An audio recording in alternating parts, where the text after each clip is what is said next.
just sacked because they just didn't have enough engines because the station's closed down. I heard that, yeah. This is the mess we're in now. Johnson, how he went after making a mess of London, and people in London hated him. That's why the Tories will never. After Johnson, the Tories are fucked in London, and then he becomes a great hero in the north of England. It's like, are you fucking stupid or what? Well, yeah, these people. Wow, this thing is burning up. But now suddenly it's all Nigel Farage, isn't it? He's the new saviour. Well, he got in a bit of a bother, didn't he? With over Putin. Yeah. But I think there's a lot of dimwits who they just like his racism and they forget everything else. They say he tells it like it is, and he allows them to do what political correctness has stopped them from doing. Yeah. I mean, basically, he's telling them, I really love the uneducated. And they're thinking, yeah, right, I can be as uneducated as I want. I can be proud of it. I can actually open my mouth and read. They've got some arsehole, right, in Islington. It's like, going to the Irish Centre on Wednesday. Okay. And there was a geezer walks on the bus with some woman like that. He's really cocky, ignorant.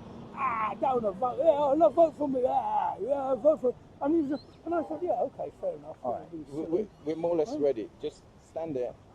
Come on a bit more. Right, that's it. You know Filipos? Oh no, I'll tell you. Birthday party.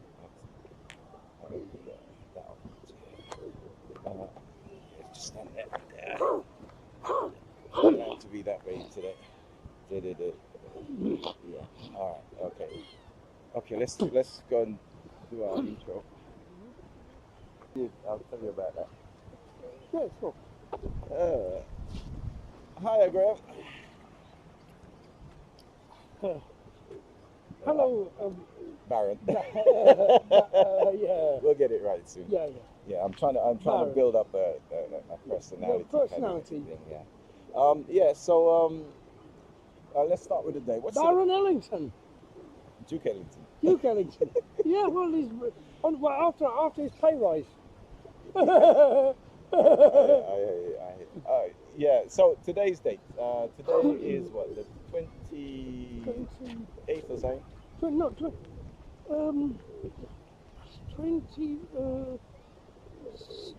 27th. I think tomorrow's the 28th. All right. 27th. Today's Thursday, the 27th of June. And it's approximately, what time is it now? About 2 o'clock. Around 2, yeah, around 2. What's the temperature like? Oh, it's beautiful. It's compared to yesterday, it's like, it's warm with a refreshing wind. Right, so the Mediterranean like. The temperature is about 24 degrees today. Yeah. And 24 degrees today. And yesterday was like 30, yes. 29, 30. So it's a bit cooler. Yeah.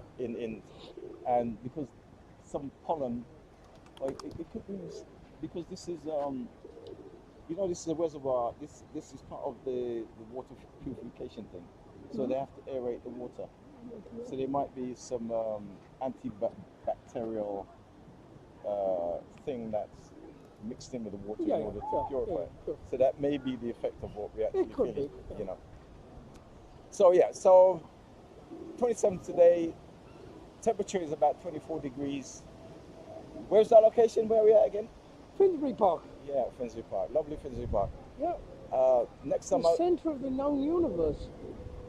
Well, before the Romans came along. For us. Yeah. And forget about Stonehenge. Finsbury Park is where the Druids really collected. You're on your way through Finsbury Park today. Could you get through okay?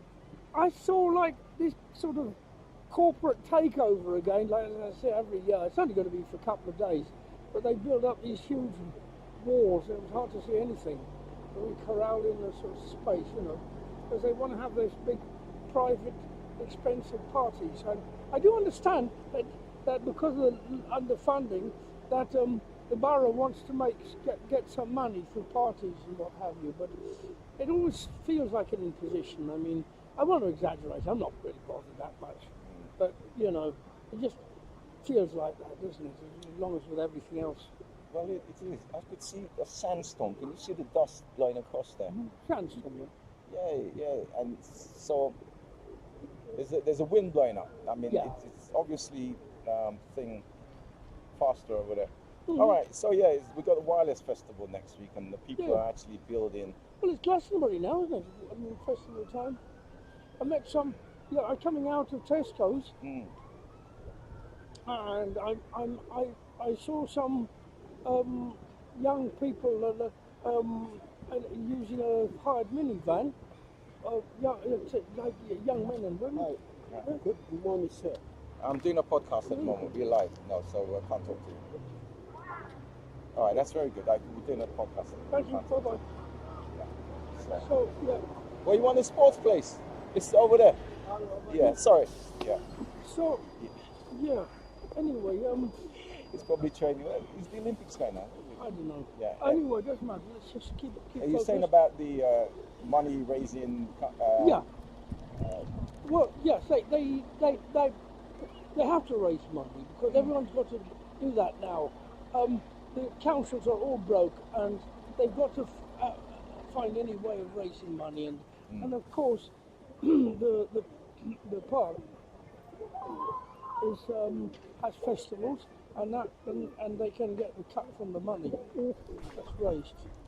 Listen, I at least know there's one person watching us live. Hi Michelle, how are you? All right. Was that Michelle Obama? I'll do the other cuts, and I couldn't get the camera working properly, but anyway. So yeah. So it's about fundraising and thing, but politically, let me. Have you seen? All right. So what? Evening Star. I hate the Evening Standard. Yeah, but what does that say? 72%. They don't like the Tories. Right. And well, I don't know. The Evening Standard and seems to be very sneaky because they like looking at Yahoo News. You think they're very anti-populist, and yet at the same time they seem to make a twist every now and then. They're not really anti-Tory, but they seem to be in a simplistic way. Well, you've got to pretend to be. They pretend. Yeah, you got to pretend to be following what everybody else is following. I mean, wasn't it the Evening Standard, right, that actually got Boris Johnson elected in London a long time ago, and attacked Ken Livingstone and walloped him, and did one of the early Corbyn jobs, did the early anti-Corbyn smear job on Ken Livingstone when he was Mayor of London, and got Johnson in.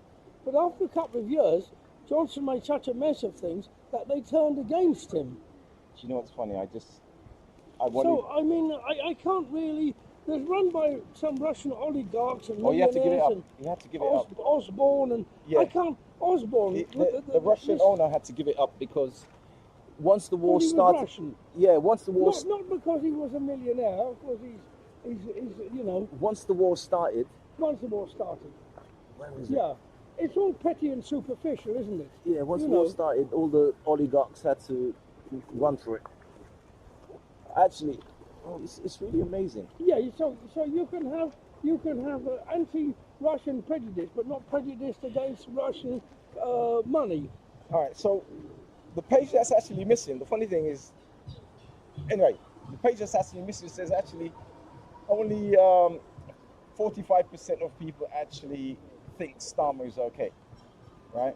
So that had two. That's interesting. No, I've seen this on the Vara media. Yeah. I've seen it on I've seen this on Owen Jones. Yeah. And I've seen things like this. So I mean, I've a lot of the left-wing videos, TLDR News, etc., left and left liberal sort of, left-leaning news.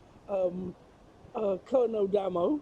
On things like that, even Al Jazeera, so it is pointing in that direction. They are hitting upon something which is correct. I hear. Yeah. So, but you see, there's an anti-incumbency feeling, they call it. So there's a plague on all your houses. Now this is a danger for a populace to rise, because there's a state of flux going on. Oh, and you don't want that. There's an anti-ruler feeling, and I mean, it could be anti-Macron in France, or it could be anti-Sunak in Britain.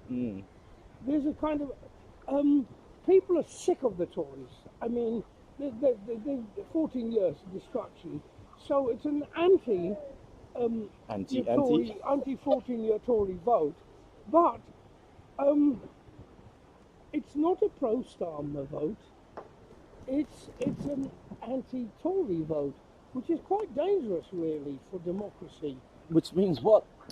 Well, you've got populists like Farage and who else, and God knows other people in the wings, all sorts of other opportunists, you know, and anti-vax, you know, mixture of sort of like in the Reform Party. You've got people like who's that actor? Who's that very nasty man who was an actor? It was Lawrence Fox, and you've got now there's space for people like them who are marginal, because people are so angry they don't want to listen to like complex analysis like you get on Navarra media, you know, with Walker and people like you know, like the Green Party and people and other left-wing organisations who are rational and fact-finding, because they're now angry and they want somebody who's going to be angry, so you can get your conmen like Farage, right, who are a very dangerous Nazi-like populists who are actually saying, oh yes, the Tories are very bad, but of course they want to be more Tory. But they're not saying that. They're anti-establishment with Armani suits. Which brings you. So how can that, you know, this is not rational. If somebody's anti-establishment, you'd think they'd be, you know, pro-migrant. You'd think they'd be pro people on benefit. You'd think they'd be pro the homeless. No, you've got the anti-establishment because the establishment aren't authoritarian enough. Wow. So what can you see happening? Because there's not enough cruelty and not enough performative cruelty. Yeah, but what can you see happening? Because who's going to get in? How's the play going to play? Well, a safe pair of hands that we know Starmer will win. Yeah. I mean, the thing is, he's moved so far to the right, the establishment. I think he's okay. Just like with he's another Blair. We'll have another Blair period. But the thing is, it won't be another Blair period because the economy was quite strong at that time. And the economy is not strong now. So there'll be a lot of anger against Starmer in just a couple of months, really. Yeah. And it'll be very awful. And that's when your monsters like Tommy Robinson and Nigel Farage and God knows who else, and Fox and all these other people, and even there's lunatics on the left who are actually, they're on the left but they're mad, and actually I think they're really on the right, populists, you know, fundamentalists, and you know. And so wait a minute. They appear to be on the left, but really they're on the right. Yeah, well, you've got lunatics who think, you know, Hamas is wonderful, and you've got lunatics that, you know, think, oh, Putin's great because capitalism's bad, so Putin's great. You know, all sorts of lunatics. You know, like the mixture of people who've been lost for quite a while, like the old Stalinists, right? Getting together with religious fundamentalists, getting together with racists, and getting together with all sorts of other people in a strange concoction that happened like in the 1930s. They were misfits. A group of misfits got together and joined the NSPD with all very strange ideas that were very proud of the irrationality of their ideas. they're not going to sit and study Marx and Freud and philosophy and things like that. They are going to rant, and the more they shout, it's very Trump-like. The shoutier the better. So shout and shout and shout and shout, rather than discuss and let somebody and debate. And let me bring you to this poster here. So this is my man Galloway, Workers' Party, and he's about the only one who's actually got the Palestinian flag. Well, I've had a lot of people coming round, right, and they've been like small communist parties and part like that, and they've said, and I quite like them, but I said I'm going to vote Green. All right. Because So, what's going to happen to the people, the millions of people who are disenfranchised with about what's happening in the Palestinian territories there? What about those? How do you think they're going to vote? See, there's absolutely nothing being said. It's horrible. It's been completely ignored what's happening in the Middle East, and it's getting much worse because a second front is being opened out with Hezbollah in the north. Yeah. And it's turning into a regional war. It's very, very dangerous. Wars are dangerous. Wars are people dangerous. being killed. Yes, it's dangerous. 34,000 people already got killed already. I think it's more now. Mate, sorry. Are you telling me it's dangerous? No, sorry. I don't mean to be patronising. So what's dangerous? When 1 million people get killed? No, it's dangerous when one person gets killed. What I mean is I'm using. I mean, it's not possible to explain everything in 1 minute. So I'm using in terms of it turns from being dangerous for the ethnic cleansing and mass murder of Palestinians into the idea of a regional war, which will kill. I don't know, maybe It'll kill people. It'll kill people. Yes. You're talking about serious war. People being killed. The thing is, it's only like 50 or so people getting killed every now and then, and so it doesn't make the headline. No, but the body count goes up.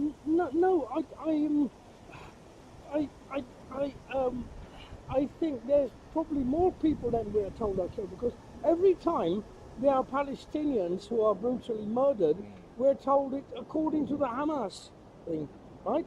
We're not told that that some Israeli soldiers have been killed according to the Israeli Health Ministry, or according to the American Health Ministry, or the British Health. So we know it's propaganda, and I don't want to play with words when I mean by getting more dangerous.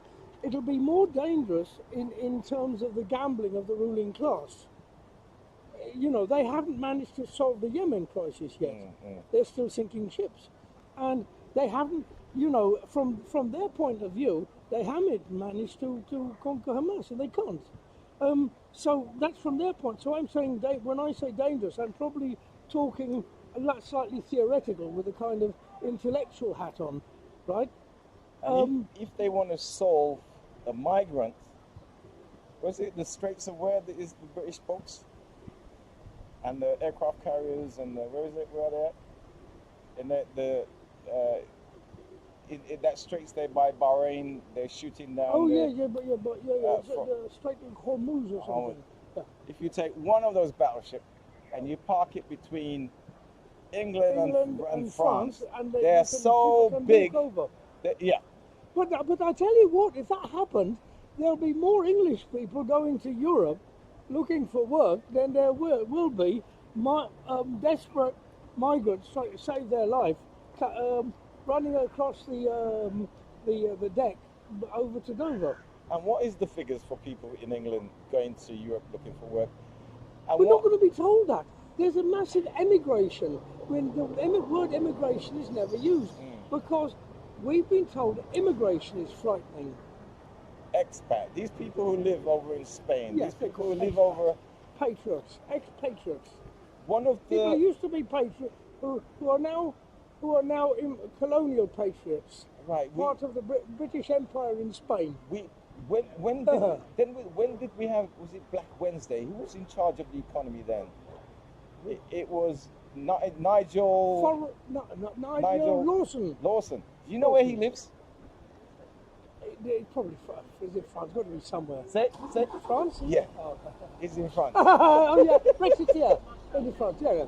Well, and Dyson, who gave them a lot of money, right? Arch Brexiteer, gave lots of money, right? He's got he's living in Indonesia or something, and he's got factories out there. Yeah. Immediately moved out straight away.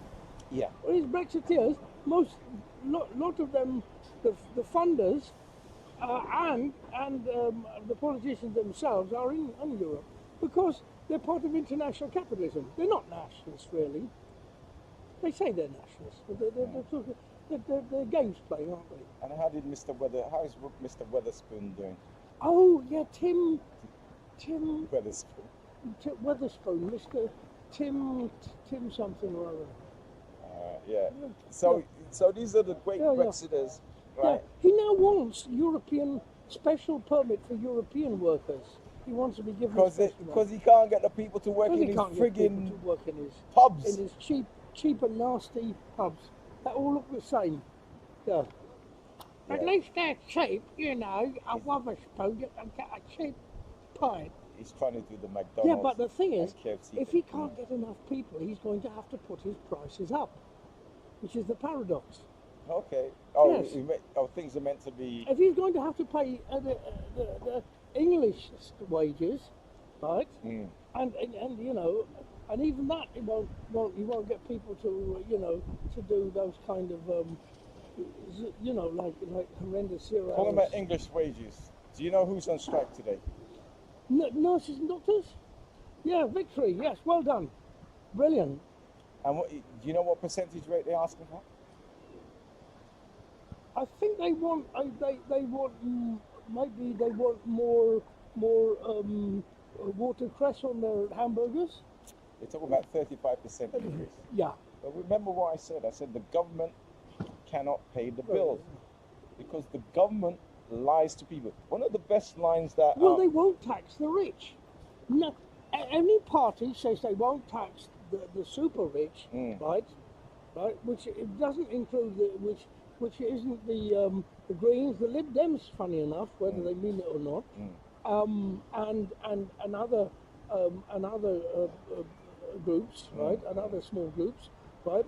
But the main parties that won't tax the rich, that are seen as very business friendly, and they talk about costings, meaning they want to help the rich, you know, like swan around doing whatever they want.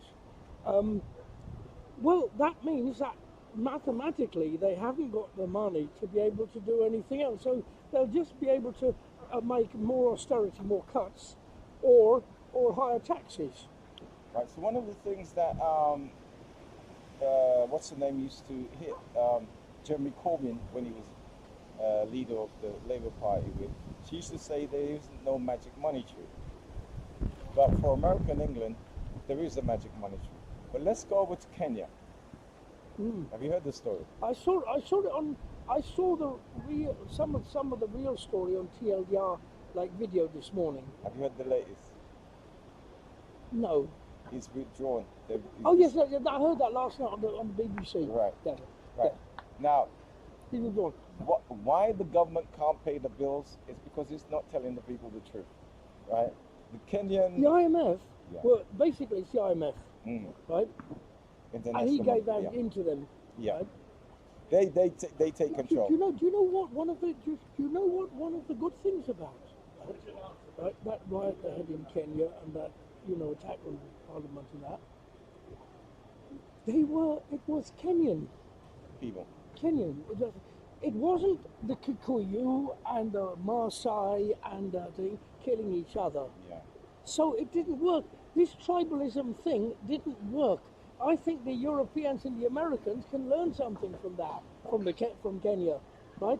They've actually the divisive divide and rule, right, which has been used for a long time, right, from feudal Africa into and specialised in colonial and post-colonial Africa, right, no longer works. It, just like in Sri Lanka, it doesn't work. So now, the last time there was a problem with the elections, you had one tribe, whatever that means, ethnic group. I had the word tribe. I must stop it. It's probably useful in anthropology, if maybe not even there. But one ethnic group attacking another ethnic group, right? Ridiculous, and both poor. But that's over. There wasn't. And the young generation of Kenyans don't have those hang-ups. They don't have those medieval hang-ups. They don't. Yeah, they don't. They're not interested in true tribalism. Back over. That's the international. Back over here now. The government can't pay the bills because it's constantly lying to the people. The reason why the doctors and nurses are on strike is because they're asking for something like 35%. Since 2008, every year they've been cut. It's what you call austerity. Austerity, yeah. Right? Austerity hasn't ended. No. Right? Of course not. And it's gonna hit people in the face really hard in a few months if it's not hitting you now, right? Because whatever government support. Have you heard how the well, the Tories said that they want to support the tax cuts by further cuts on benefits. You can't cut benefit anymore. They're at their lowest. Exactly. They're down to the bone. They're down to the bone. It can't be. They're playing with fire. Do they want riots? Is Kenya a good example? What do they want? Shoplifting is through the roof. What do they want? They can't fit the people in the prison anymore. Do they want to turn Britain into a third world country like the United States? In fact, for some people, it is. The poor parts of the United States. Yeah, in fact. The third world. In fact, it is. I call it. This is an interesting phenomenon. I don't call it the third world. If you've been through development like America and England, and you end up poorer and worse off than a third world country, you're now in the fourth world. Right? Yeah, well, I think parts of America are the fourth world and probably poorer than Kenya. Yes. Right? And in Kenya, you've got, if we go to tribal and we go to the village thing, the village looks after each other. The village looks after. Right. So you've got an ideology in America which is more poisonous than in a place like Kenya. You might have great poverty, but those poor people, apart from the poison of tribalism, which is manipulated now and then, but generally speaking, when in the villages, right, people look after each other in the way like the Good Samaritan. Yeah. Really generous, and that pre-capitalist ideology, right, where people looked after each other. Or like the real Bible. You know what's come to mind? Like the real New Testament. The fourth world. But in America, you're going to get robbed. Brutal. By another poor person. Yes. Give me your money. In fact, give me your trainers. In fact, give me your trainers. Yes. In fact, it's actually because of capitalism. Give me your trainers. Your trainers are worth more than the life of a friend. Well, look at the police. Friendship. Look at the police officers over there. How they kill certain people. Right. And if George Floyd wasn't a lesson, right? They reveled in what they were doing. Well, and they felt like. Well, if and when Trump gets in, if he gets in, well, that George Floyd might be times 10. Well, like we never hear anything about Gaza in the news. It's the same in America. There's things happening all the time, right? Yeah. And guess what? The British police wants to do the same thing, right? We had a shooting. When did we have a shooting? Somebody got shot. I didn't hear anything about stop and search, right? Oh, let me tell you what we got to put up. Well, let's see. Will they play some tricks during the carnival? Do you think they'll try to manipulate something? Do you think they'll try and set people up? Because I remember the last carnival, I went Monday night, and I couldn't get into one of the train stations. There was another one. There was by a canal, and I saw the police rushing off, stopping people from going into the station at night, and actually attacking them. and the people walked off, and they went to stop them getting on another station.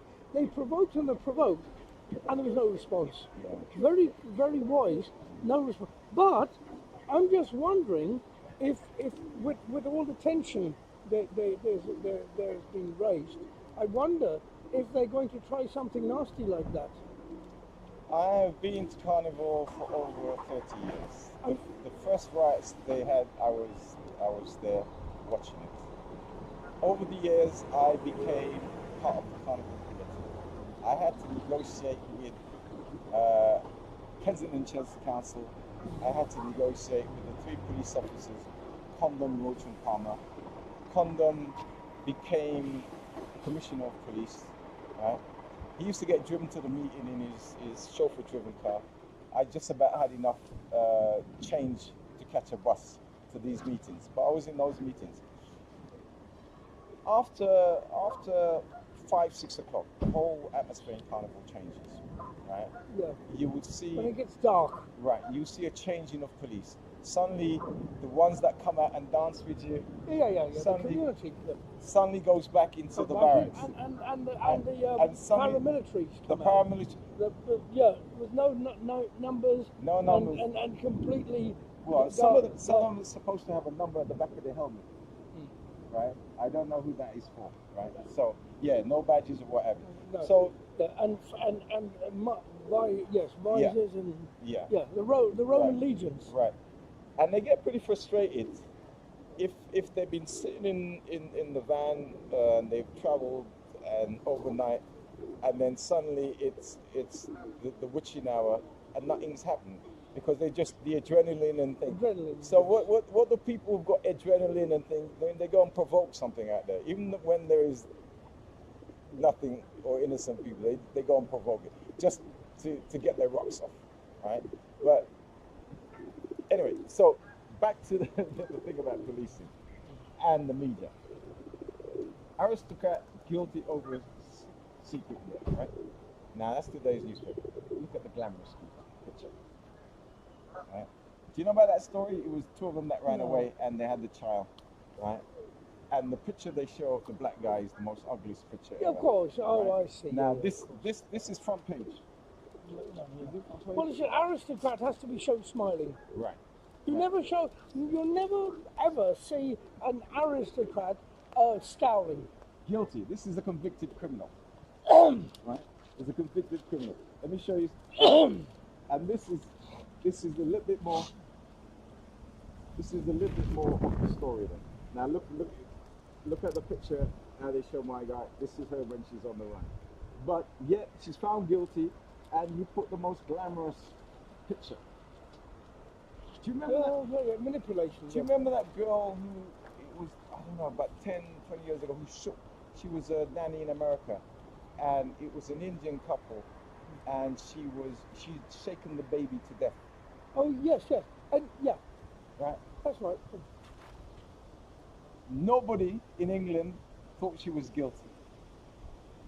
The whole court system was against, it was like, what's that footballer who killed Nicole? I don't got know married. much about crime. I focus a lot on politics and that. Yeah. I avoid crime. So Yeah. you're telling me some things I don't know. I can't Alright. really input into this Simpson, study. the basketball player, he's also an I actor. can I can come Right. into the sociological part of it, but I can't really come into the sort of like tabloid Right. things. That was the first time. I've actually had satellite TV. Managed to put up a satellite. Yeah. And stuff. And I was watching, and this was on every day. Me too. All right, yeah. Yeah, Stage. so you're going We stage. Yeah. proscenium. Yeah, This yeah. is the proscenium stage. Yeah. No, it's all right. No, it still works. It still works. It still works, yeah. It still works. But yeah, Still works. if on stage you've always got The to face. audience doesn't want to see the back of your Yeah, head. you've always got to face the That's audience. what they pay for. Yeah, to be or not to be. So that trial I watched live every day, and then afterwards I would hear the report from the channel, and I'm thinking, did they see the same? Oh, it was about if the glove don't fit, you must not convict. Well, for a long time there was a story about there was a myth around about cot deaths, and that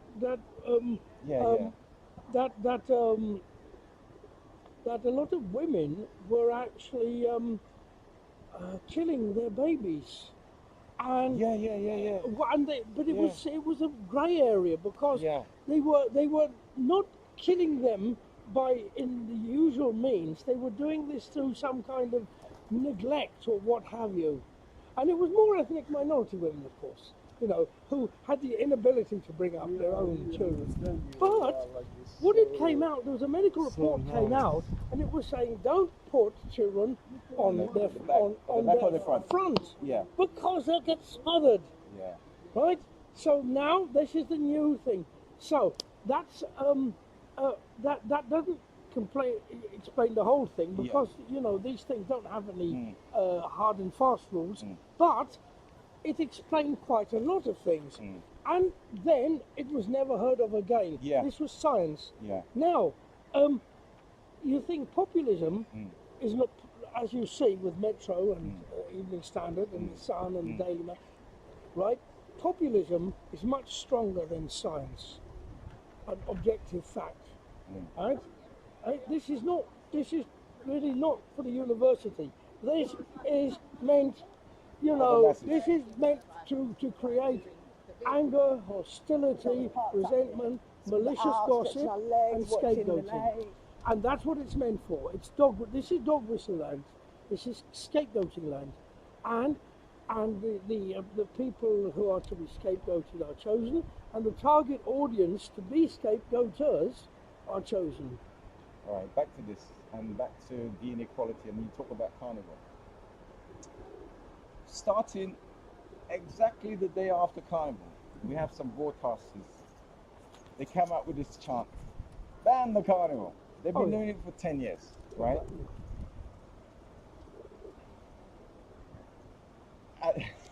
Well, maybe they should call it a small boat carnival. Maybe they should say that the carnival people, because I don't know, maybe it was the Empire Windrush, because it was quite a large, well, medium-sized boat. But you could call it a small boat if you wanted to, couldn't you? One of the biggest beneficiaries... Compared to the Ark Royal? Actually, one of the so you can call it a small boat carnival. And why not add the two things together? Why not add the migrant and the carnival and Palestine together? Why not add them together? Why in a Donald Trump-like way? I'll get my man to put it on the bill. Yeah, because Donald Trump managed to actually have a mouth fart and say that Mexican migrants were both criminals and rapists, based on absolutely nothing. And he got a big cheers from his ding-a-ling crowd. Ding-a-ling-ding-ding. According to Nick Abbott. I think tonight. LBC. Yeah. Friday, Saturday, Sunday. Oh, one of my favourite presenters tonight. And it's ding-ding-ding. So he actually said it. Imagine, and he's got away with it. So I thought to myself, hang on, Mexicans who come to America, right? Right? If they're all rapists, does that mean the women as well? Isn't there a state? Isn't one of them? I'm sure that one of them isn't. Well, maybe the Mexicans for Trump. Maybe they're the ones who aren't rapists. Isn't there a state in America? I wonder what Stormy Daniels thinks about that. Isn't there a state in America called New Mexico? New Mexico, yeah. Nueva Mexico. And who was there first? Sí, señor. The Emperor Maximilian. There was a Spanish Empire, wasn't it? Everybody in America who calls themselves American is the foreigner. Of course. The only people who aren't foreigners are the Native Americans, and they probably come from Mongolia. Right. And before America. But they have been there a very long time. Right. And before America. They can be called native. And when America came into being and decided to put up a barrier, didn't the Mexicans was going to and fro because it was just one piece of land kind of thing? Yeah. I mean, if you think about it, Alaska, that tends to be very conservative, right? Alaskan, if they're heritage, they're probably all Russians with American names. because Alaska used to be Russia till it was purchased, and Louisiana was French. So they would be French colonists and slaves. Before the Pilgrims left England and landed in America, right? The Mexican, the Mayans used to be up and down because it was their land. Right? Of course. Now, who has more right to that land than these pilgrims who landed here? The Mayans. The Mexican. The Mexican Mayans. Right, they have more Of course they do. rights to that land Of course, yeah. than these people who caught. Well, the Palestinians have more right to their land than an Ashkenazi Jewish person from Europe. Russia, Poland, Germany, England. But actually, I've heard the newest settlers are coming from America because it's empty land. It's empty land. But you remember that video of some Jewish settlers saying in the West Bank, saying there was a woman said, "You can't take my house," and I'm saying, "Yes, I can. I can take your house." Big fat guy said, "I can take your I house." saw that one. American, American accents. She was speaking English, but he was speaking in American English. Because it's real estate, it's free land. They go, wow, land. No, it's not their land. It belongs to somebody. Hmm. That's why there was that atrocity on the 6th of October. It belonged to Palestinians who lived there, it belonged to Muslim Palestinians, Christian Palestinians, and Jewish Palestinians. In fact, when there was a reconquest of Muslim Spain, Al-Andalus, right, by the northern forces, right, they conquered them. They kicked out the Moors who'd been there 600 years, right, the Moriscos. They kicked out the right, forced them to convert, kicked out the ones who wouldn't. Then now the Moors were Muslim, weren't they? Moors were Muslim, but then they kicked out and they forcibly were even more cruel to the Jewish people in the Inquisition. This was during the Inquisition. They got rid of most of the Jewish, right? The Sephardim Jewish who lived in Spain. These people had been there a very long time. Let me ask this simple question. What defines a person to be Jewish? I'm an atheist. I'm gonna have. I've really got to put. I've really got to put my hat on. I can answer you like a university graduate. We'll do that. Give me that. Okay. So I'm not being me. I'm not being like You've been me. a lecturer.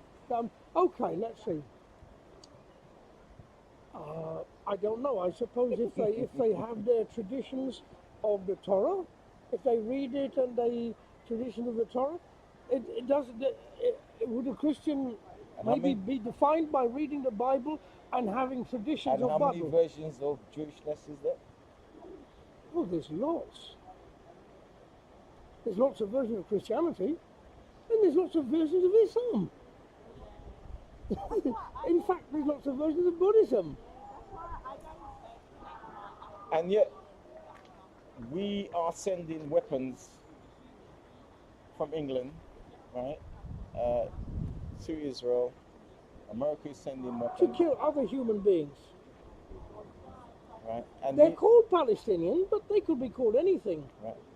And we haven't got a Scooby-Doo of what we're defending. After all, when the West sold Saddam Hussein weapons to murder Kurdish people. I remember.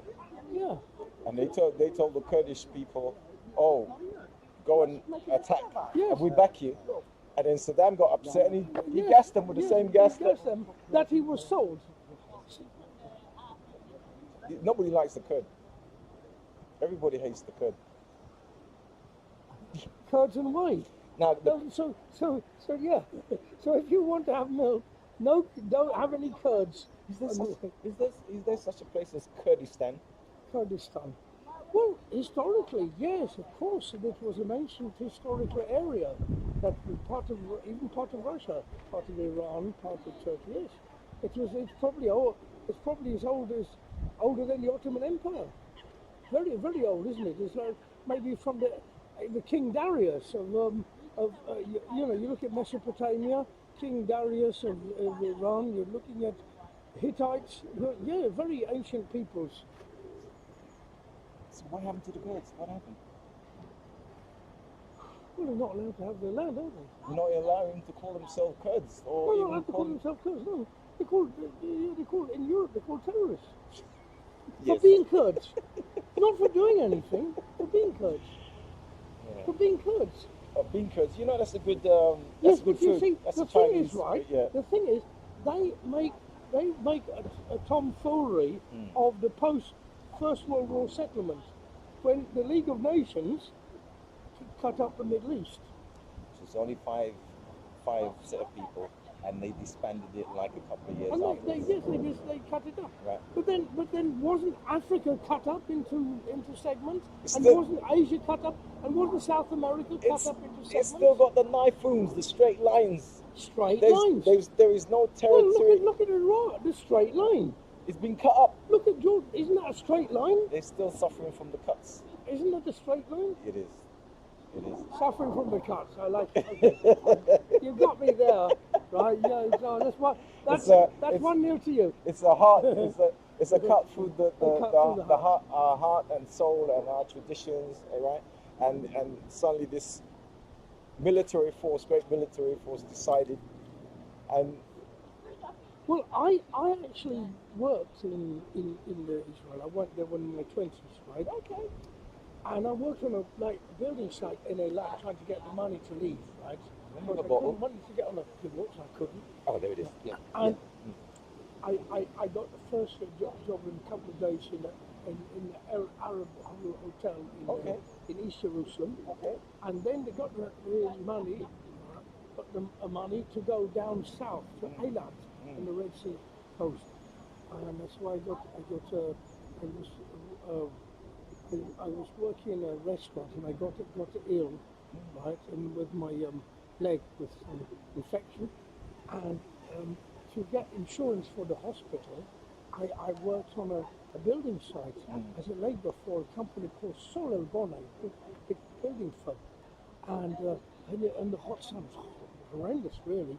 And I was working in the hotel at night and the building site in the daytime. And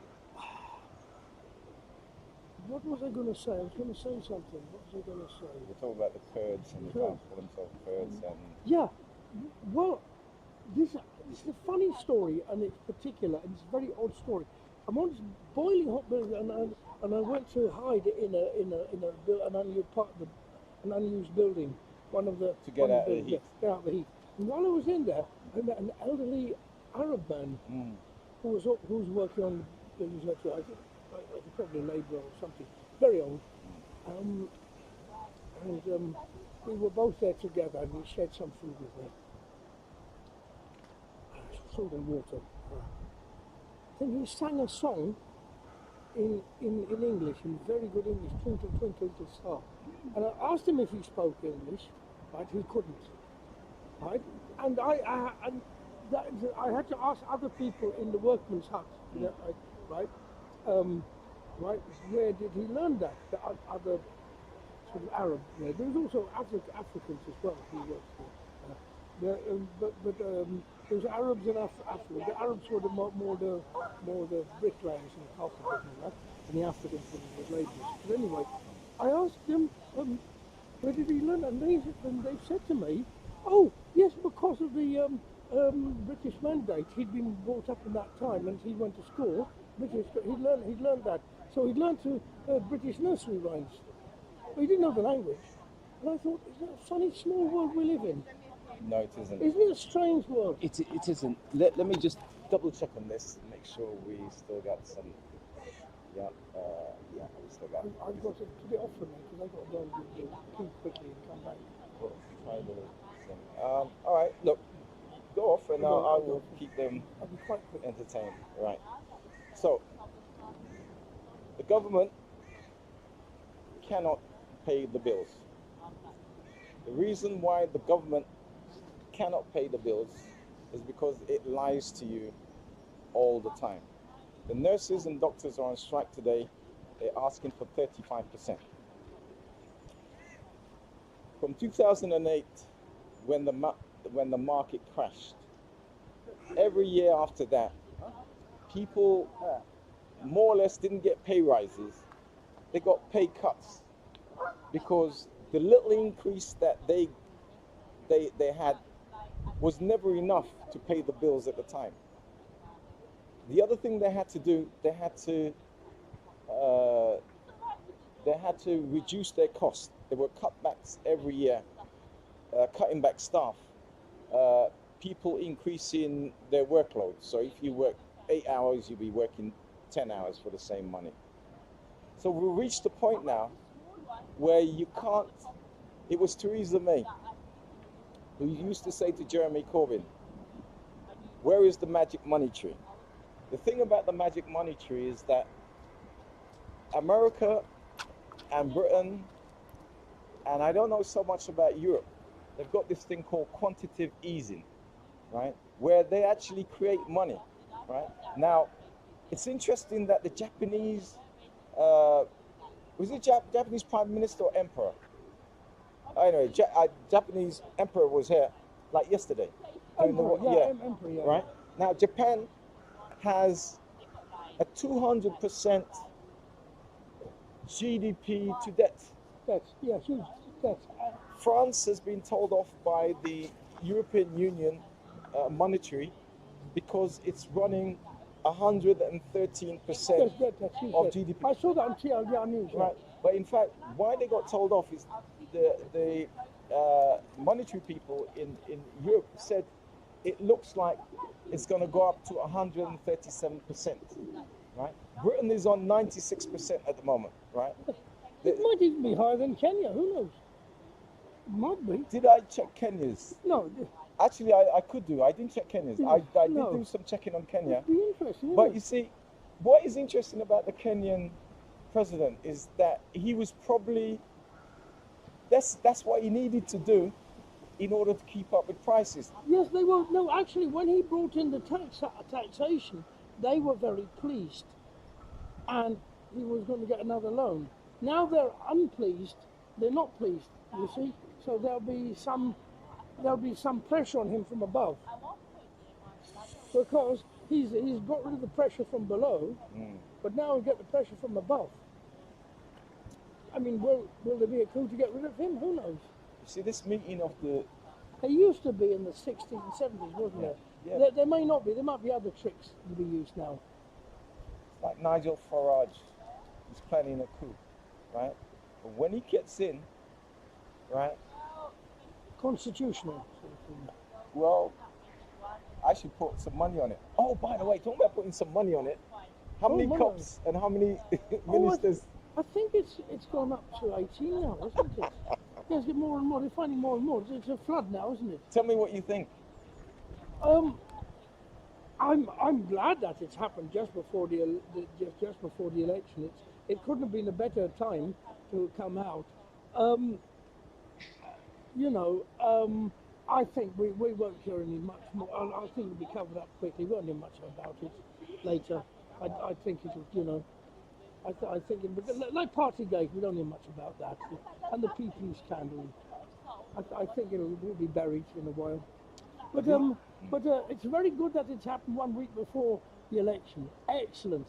It's another nail in the Tories' coffin. So I'm happy about that in terms of scandal. But I'm not quite sure who is going to get in. Okay, the Labour Party. People don't like to be laughed at. They're already smarting because they've been laughed at Partygate.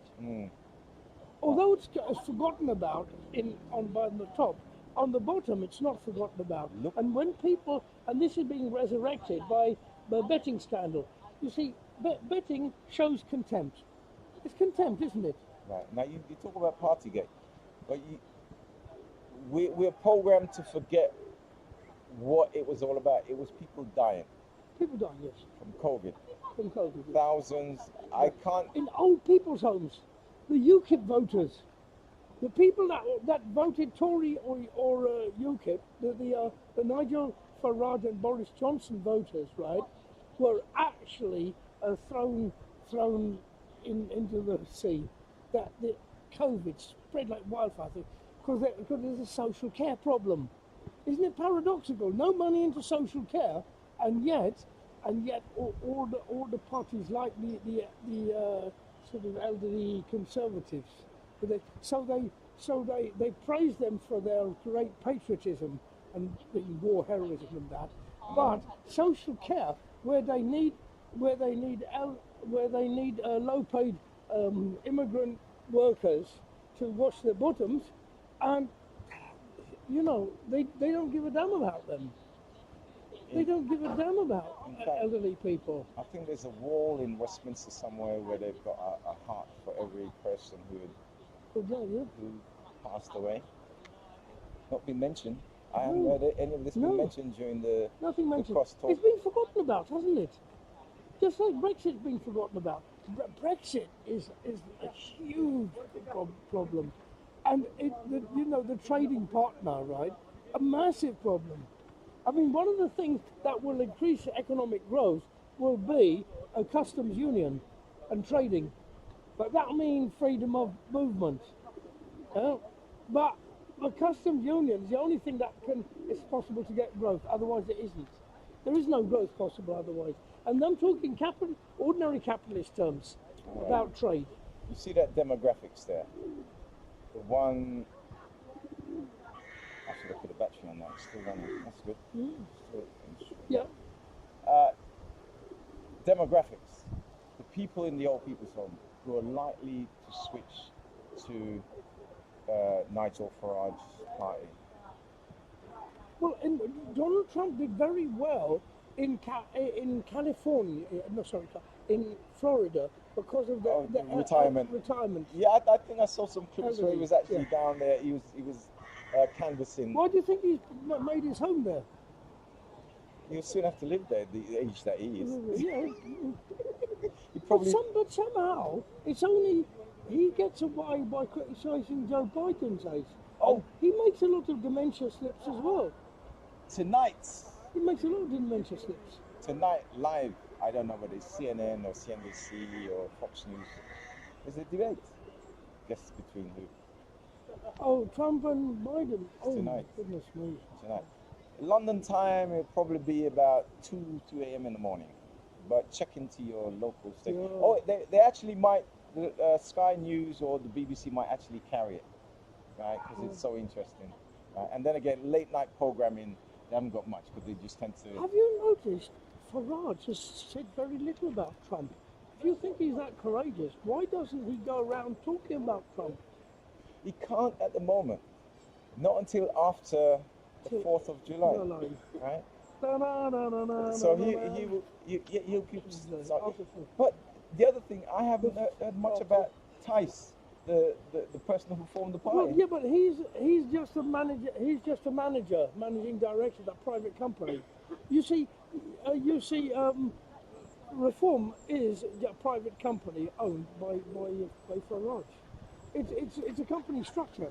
It's not a political party. I'll doodly-doodly-doo. The neighbour. Yeah. I know someone who has a dog like that. And we're doing a podcast and we're live. Okay. He's got a good answer for the migrant thing. Yeah, but Galloway has. Yeah, do you know what the answer is? Okay. Get one of these big warships that Britain has, an aircraft carrier, and just park it in the middle between France and England. I mean, and them things are so big that you can stay in England and see the people walking on the deck. You can stay in France and see the people walking on the deck. Compared to the minuscule little dinghies, that they could use it. Targets practice, helicopter, Actually, I picked that up just across the road. It doesn't say. Oh, it doesn't say. All right. Meanwhile, we got dead space here. Yeah, don't worry. No, we got dead space. What were we saying about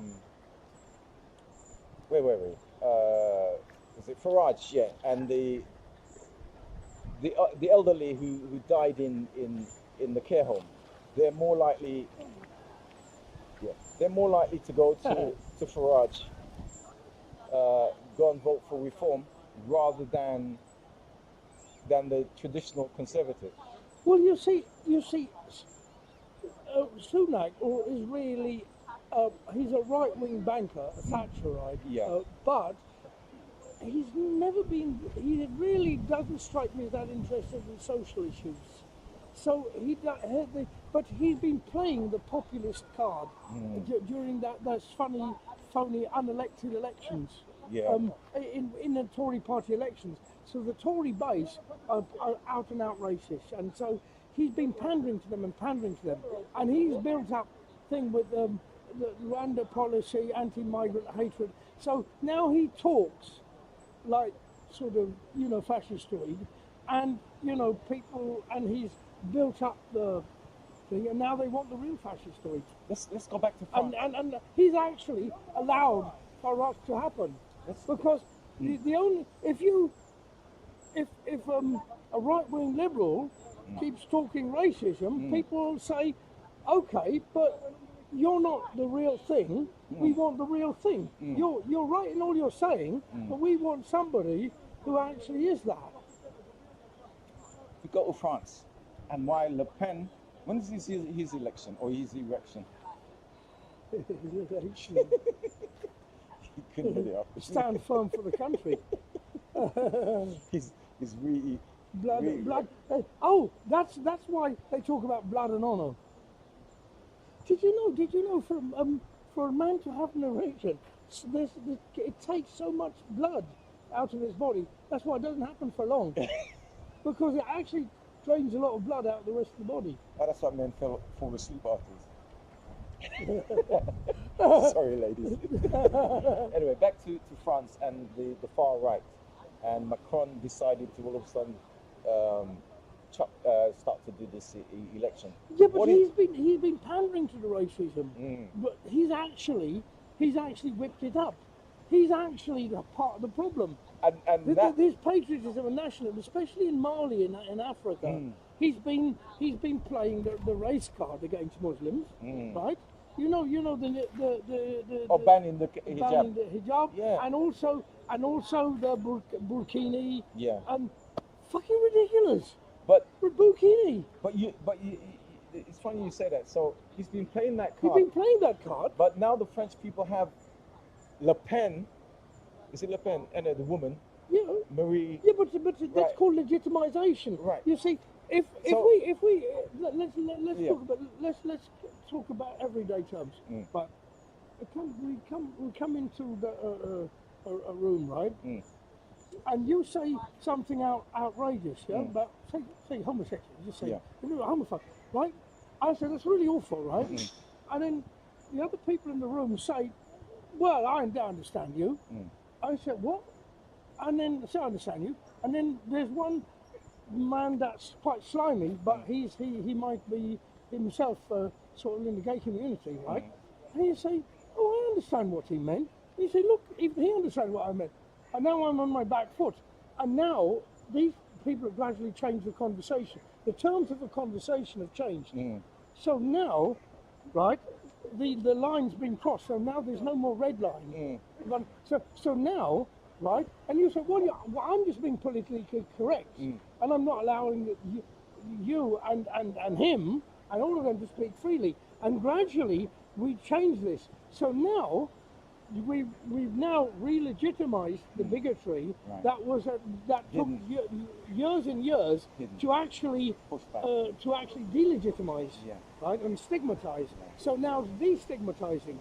So really, the ordinary populist governments have and Murdoch have re-legitimized, and GB News and things like that, and UK, they have actually. The culture war has re-legitimized bigotry, and it's got to a point now that these people are addicted to bigotry, and the person who gives them the most, who's going to give them more bigotry?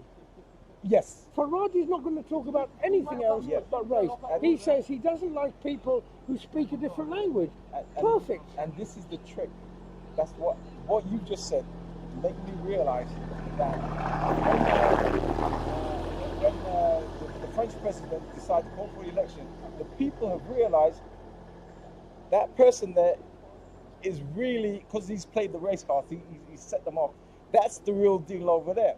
As you said, it's become legitimized. And even So some of the French left fell in line and actually were slightly racist. They suddenly became patriots and that.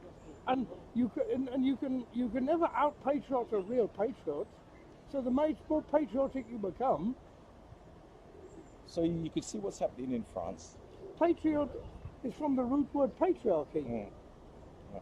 So we can see what's happening in France. And remember, Pat doesn't riot very often. Mm. And we can see Farage's move, right? But it's a chess move.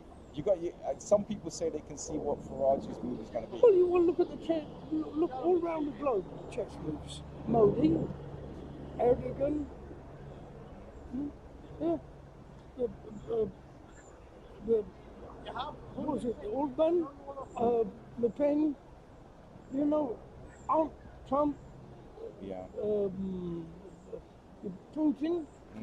Chess, can you see them all? Like, I know they're moving, but I can't work out their they're moving very quickly now. They're moving very fast. You know, I go back to that old joke. It says, well, how does it happen?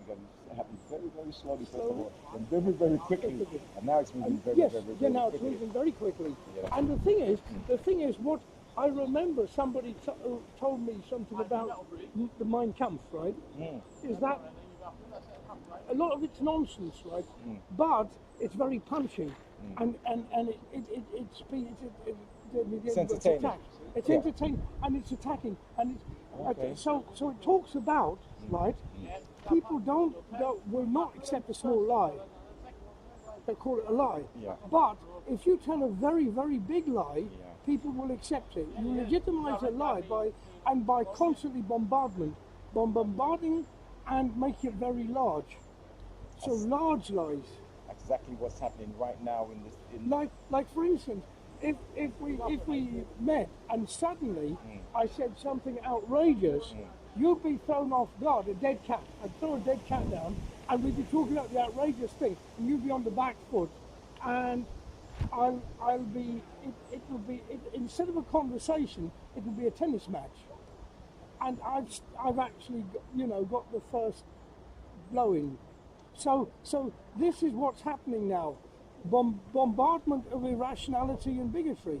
It's happening now. Bombardment I of see bigotry. it. I see it. Even this election debate, Yeah. when it went on about immigration, no one except for the Green Party said this is cruel and brutal, or some Lib Dems or some Labour, and who I respect and admire. Some of them actually said no, but they're trying to leapfrog each other by being more racist and legitimizing racism and make it the new discourse, the new narrative. So everything is anti-migrants are bad, migrants are bad, migrants are bad, migrants are bad. So they're not. They're bad because of this. They're bad because of that. And there's a total bombardment. So anybody who's logical is on the back foot. The answer, right, is safe legal routes, right. Asylum, right, is good for society. Seeking asylum from the dangers in the world is actually just what Jesus said about the Good Samaritan. It's a very, very good thing. It means we're not living in the 5th century. I think we are. Well, there are people who'd like us to. There are people who would like us to. Did you ever remember the time, right, when the migrants they were held in some insanitary conditions? Oh, Women on the was BBC given- Stockholm. No. Go back 10 years. See, we've forgotten. They were burning down the migrants' facilities. People, they were committing suicide, right? The women and children was being separated and stuff. It was insanitary condition. Oh, yeah. And then you see, and then Even I forget. and then after that, I don't know whether it was a European ruling, a court ruling, a human rights ruling, that you can't keep people in these. And this is where they started to move them into the hotel, right? Because something was passed. And the hotels, especially in winter, are empty. The hoteliers were quite happy, right? But yeah, it's the tabloids that created this hotel business. Hotels are empty most of the winter, so people living in those. So what? But if we go back into the history, it's not a wonderful life. Yeah. Homeless people, a lot of homeless people live in hotels. It's not great. Some clips they're using when Sunak said to Starmer, am I going to communicate with the Afghan, with the Taliban, yeah. Iran, and who was the other one? But you see, it's Orwellian because it's nonsense. In the reverse, it means those places people are persecuted. Are persecuted, yes, right? yes. They can't go back to those places. Basically, what he said is almost Adolf Hitler-like. It's Orwellian. Right, but he doesn't realise, and the British public doesn't realise. No, because he's bombarded. Because at the moment there's a hysteria. There's a racist hysteria, right? They're bad. They're bad. They're bad. They're bad. So you can now any nonsense can be said. Any rubbish can be said. Anybody who goes back to Afghanistan, Iran, and where was the other place? They'll be killed instantly. Yes. Right. They're anti-government, right? Yeah, but isn't there a lot of fuss at the moment about a young man who walked off track in Tenerife or something and died? So their murder's wrong, but for people of a dark skin color and a different religion, murder's actually fine. It's perfectly okay. You could kill thousands of them. Yes, they're not matter. 34,000 of them in Gaza, probably about 40,000. Yeah, in fact, I feel even stupid talking about the genocide in Palestine when it's a genocide of human beings. Human beings are being killed. Yeah. According to the Hamas health ministry, human beings are being killed. All right, so being starved, and starvation. And so, what I want to know is if Goebbels and Goering, Hermann Goering and Joseph Goebbels and Adolf Eichmann, right, came back, right, and visited the situation, right, how happy would they be? Yeah. Hell fewer. Yeah. I don't want to do the salute. Yeah. Anyway, listen, let me conclude. So next week, this wonderful sun, right? Anything happening on the weekend or anything you're looking forward to politically? Well, tonight is the debate with Joe Biden and thing. And last night was the debate with Sunak and Labour Party leader, right? So why do you think that Trump's poll ratings might be so high if it's true? Why? I can't get my head around it. I just can't get my head around it. I'm still. I tell you why. Do you consider yourself to be highly educated? Just say yes for this. Yes. Because you've been pre-programmed to view society in a certain way. Oh, right. Yes, right? I get it, yeah. It's only now, a good example is the betting scandal, right? A good example is the Partygate. We are blatantly told, all right, me and you might be a smarter than average cookie. I could say, yes, I've got a certain amount of education. Yeah. We've been educated. Like Top Cat, without living in a dustbin. Right. We've been educated, right? And we are actually the promoters of that system too. We are the teachers as well of how to be in society, how to carry yourself. But look at what Partygate was. Look at the MP's expense scandal. But before Partygate, Johnson was riding high. He was seen in Trump life. He was seen as a wonderful, walking on water human being. All right, to answer your question. Aristocrat of the people. Right, the funny man on the television. Right. We've been pre-programmed from the educational system from news, from media, from books, from the fantasies of Hollywood, or the fantasies, the equivalent here, Boreham Wood, anyway, Carnation Street. We've been programmed.